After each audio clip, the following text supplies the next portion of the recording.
Greetings, YouTube. As I film this, the Olympics are in session. I don't think this will be going up after, well, the Olympics are still going on. Who knows? I don't keep track of these things. But what I do keep track of is when someone publicly does an incredibly, egregiously sexist thing. What am I talking about? Well, you see, the Norwegian women's handball team didn't want to wear bikini bottoms. They wanted to wear shorts. The men's teams aren't required to wear bikini bottoms. They're allowed to wear shorts. So they wanted to wear shorts. Seems pretty egalitarian, you know, the men get to wear the shorts, women get to wear the shorts. Everybody's happy. We're here for the, athletic prowess, right? We're here to watch people compete in open and fair competitions, right? Except the Olympic officials decided that they would fine the Norwegian women's handball team if they didn't wear bikini bottoms, and said that the reason is because they were violating the uniform requirements.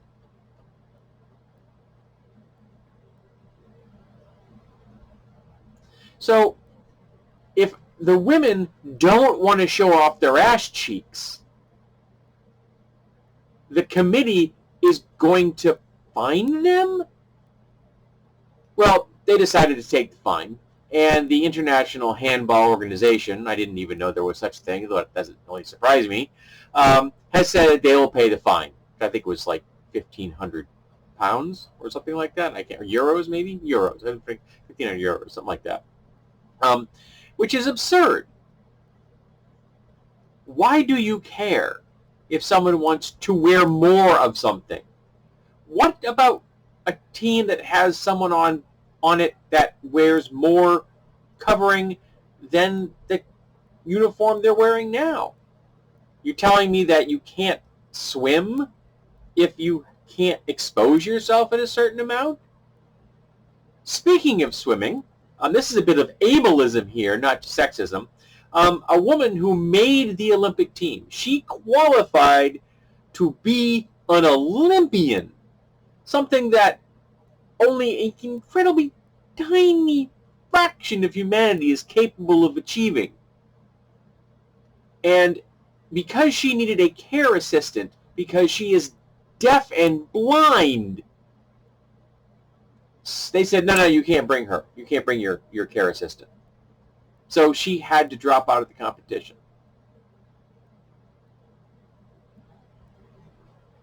This woman wasn't trying to qualify for some disabled Olympics. No. She qualified for the regular Olympics while being deaf and blind, which is an astounding fact in and of itself. And instead of applauding her determination and her prowess and skill, they said, no, you can't bring your care assistant, so you're just going to have to muddle along on your own.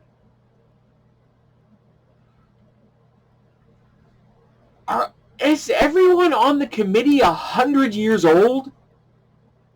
Or do they just freeze them and decant them every 4 years to have them be judgments, and then they put them back in their freezer again, and they're still living in the 1950s? I'm baffled by this sexism and this ableism.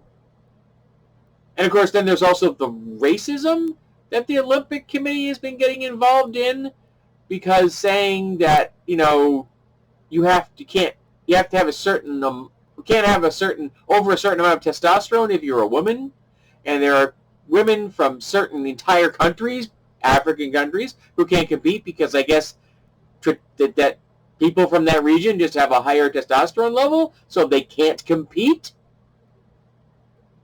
As well as if you have weed in your system, a drug legal in certain entire countries, you can't compete. I'm telling you, weed is not an athletically enhancing drug. So we have examples of sexism and ableism and racism and social conservatism all in one Olympic, in a big pile of bullshit. Maybe it's time people stop paying attention to the Olympics until the Olympic Committee wakes up and realizes that they are in the 21st century. We are technically in the third decade of the 21st century. Maybe it's time to stop being screaming bigots.